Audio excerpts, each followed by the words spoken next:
Delhi bomb పేలుడు కేసులో కొత్త కోణం వెలుగులోకి వచ్చింది. బ్లాస్ట్పై వెలుగులోకి సంచలన విషయాలు వెలుగులోకి వస్తూ ఉన్నాయి. దర్యాప్తులో కూడా కీలక సమాచారాన్ని సేకరిస్తూ ఉన్నారు పోలీసులు.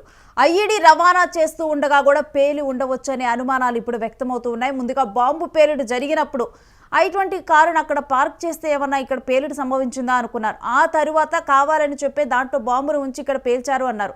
కానీ అసలు ప్లానే అది కాదు. ఐఈడీని ఇక్కడ నుంచి రవాణా చేస్తున్నారు. ఒక పెద్ద ఎత్తున పేలుడుకు కూడా వీళ్ళు ప్లాన్ చేశారు. ఆ ప్లాన్ చేసేటప్పుడే ఐఈడీని ఇక్కడ నుంచి సరఫరా చేస్తున్న క్రమంలో ఐఈడీని ఆ కారులో నుంచి మార్చక ముందరే ఆ కారులోనే అది పేలిపోవటం జరిగింది. దీంతో అసలు ఈ ఐఈడీతో కూడా భారీ విధ్వంసాన్ని సృష్టించేందుకు జెమ్ మాడ్యూల్ ఒక ప్లాన్నే సిద్ధం చేశారు. ఇక నిన్న ఈ ఐఈడీని తరలిస్తున్న క్రమంలో కూడా భారీగా పేలుడు సంభవించింది. ఫరీదాబాద్లో సహచరులు పట్టుబట్టడంతో కూడా దీంతో భయాందోళనకు గురయ్యాడు డాక్టర్ ఉమర్. ఇక ఐఈడీని మరో చోటుకు తరలిస్తూ ఉండగా కూడా ఈ పేలుడు సంభవించినట్లుగా ఇప్పుడు ఒక సంచలన విషయం అయితే బయటకు వచ్చింది. ఇక దారిలోనే ప్రమాదవశాత్తు పేలి ఉంటుందన్న అంచనా కూడా ఇప్పుడు బయటకు వస్తుంది. ఒకసారి ఆ విజువల్స్ని మనం క్లియర్గా కూడా చూద్దాం. ఆ బాంబు పేలుడుకి ముందల ఆ I-20 కారుని, అదేవిధంగా ఆ బాంబు పేలుడు సందర్భంలో కూడా రికార్డ్ అయిన విజువల్స్ని కూడా ఒకసారి మనం చూస్తూ ఉన్నాము. విజువల్స్లో ఇప్పుడు యూటీవీ స్క్రీన్ మీద అయితే ఢిల్లీ బాంబు పేలుడు మీద దర్యాప్తు చేయడం జరిగింది. దీని మీద ప్రధాని మోడీ కూడా మాట్లాడటం జరిగింది. అసలు ఎవరు దీని వెనక ఉన్నారు అనేది కూడా మీ ముందల నుంచోబెడతాము అంటూ కూడా ప్రధాని మోదీ కూడా మాట ఇవ్వటం జరిగింది. ఇక డాక్టర్ ఉమర్ టెర్రరిస్ట్, అతని ఫోటో కూడా రిలీజ్ చేశారు. నిన్ననే అతని ఫోటో కూడా బయటకు వచ్చింది. ఇక ఢిల్లీ బాంబు పేలుడుపై దర్యాప్తు సంస్థలు కీలక ఆధారాలను సేకరించాయి.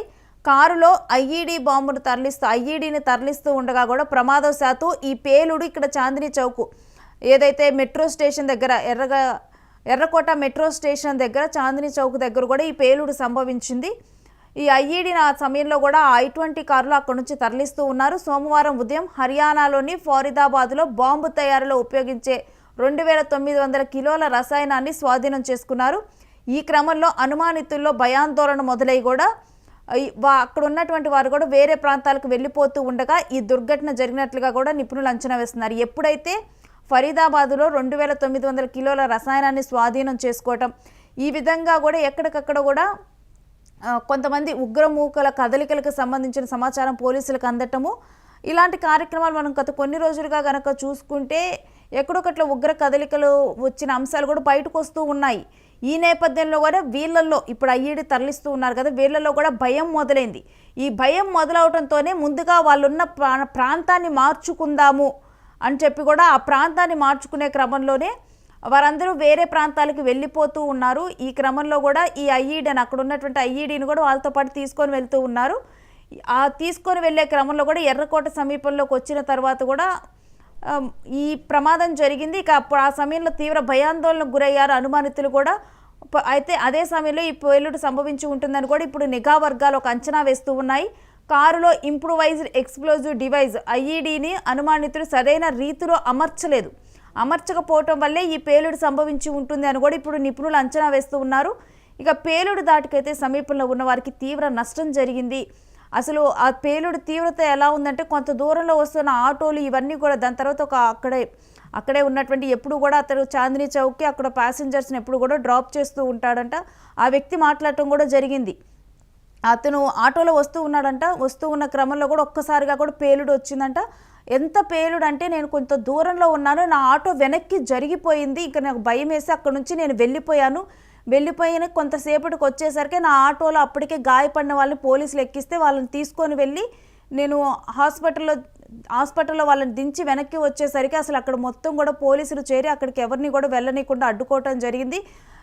ఒక దారుణమైన ఘటనను నేను కళ్ళతో చూసిన వారైతే అక్కడ లంగ్స్, చేతులు ఇవన్నీ విరిగిపోయి అవన్నీ పడి ఉన్న దృశ్యాలు చూసి అసలు అవి ఎప్పటికీ కూడా మరచిపోలేమంటూ కూడా ఎంత ఆందోళన చెందారో, తీవ్ర ఆవేదన వ్యక్తం చేశారు ఒక్కొక్కరు కూడా. అటువంటి ఒక ప్రమాదకరమైన ఘటన జరిగింది. అయితే ఐఈడీ పేలింది, కానీ ఇంతకన్నా కానీ పెద్ద ఎత్తున పేలుడికి వాళ్ళు ప్లాన్ చేశారు. కాకపోతే ఆ సమయంలో వాళ్ళ స్థావరాన్ని మార్చుకోవాలి, పోలీసులు ఎక్కడికక్కడ కూడా ఉగ్రవాద కదలికలను గుర్తిస్తున్నారని వాళ్ళ స్థావరాన్ని మార్చుకోవాలి అని చెప్పి కూడా వాళ్ళు అక్కడి నుంచి ఐఈడీని తరలిస్తూ కూడా వీరందరి జరిగింది. ఆ ఐఈడీని ఆ కారులో సరిగ్గా అమర్చలేదు వాళ్ళు. అందుకని ఈ ప్రమాదం జరిగినట్లుగానైతే ఇప్పుడు పోలీసులు అయితే అనుమానిస్తూ ఉన్నారు. ఇప్పటికీ 12 మంది చనిపోయారు, పలువురు తీవ్ర గాయాలయ్యాయి. ఇక కారు నడిపిన కీలక నిందితుడు జమ్మూ కాశ్మీర్కి చెందిన వైద్యుడు ఉమర్ నబీగా గుర్తించారు. ఉమర్ ఫోటోను కూడా రిలీజ్ చేశారు. సోమవారం పేలుడు సంభవించడానికి 3 రోజుల నుంచి కూడా ఫోన్ స్విచ్ ఆఫ్ చేసి అజ్ఞాతంలోకి వెళ్ళిపోయాడు. అంతేకాకుండా కుటుంబ సభ్యులతో కూడా అసలు ఎలాంటి కమ్యూనికేషన్ కూడా తను జరగలేదు.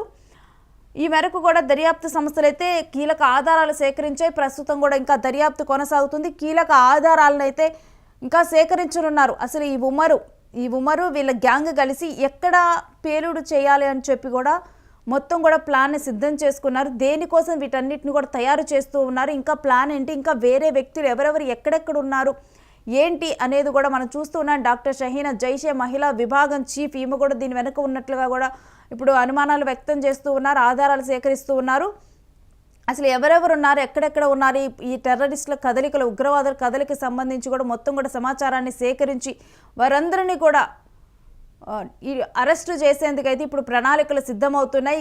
ఇంకా కూడా కీలకమైన ఆధారాలు, ఇప్పుడు ప్రాథమిక ఆధారాల సేకరణ పూర్తయింది. ఇక కీలకమైన ఆధారాలు, నెక్స్ట్ వీళ్ళ ఫ్యూచర్ ప్లాన్స్ ఏంటి, ఈ అన్ని ఆధారాలను కూడా సేకరించబోతున్నారు.